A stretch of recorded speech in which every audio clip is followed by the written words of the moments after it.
শুধু বীরভূম না, পরিচালককে আমরা পেয়েছি। পশ্চিমবঙ্গের 1200টি দল আজ থেকে এই নরেন্দ্র কাপ 2025 ফুটবল টুর্নামেন্টে অংশ নিচ্ছে।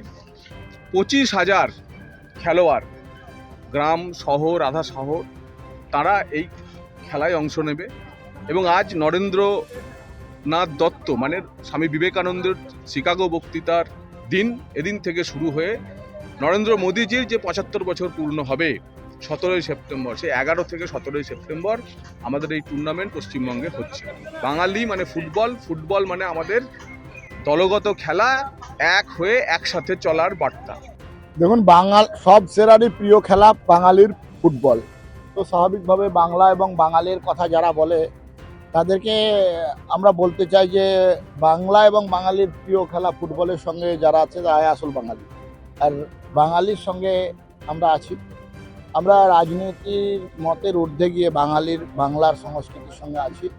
নরেন্দ্রনাথ দত্ত বাংলার বাঙালি। তিনি বিশ্বে ভারতীয় সংস্কৃতি শূন্যন্ত বিশ্বে অমৃতের সত্য বিশ্ববাসী, তোমরা অমৃতের পুত্র।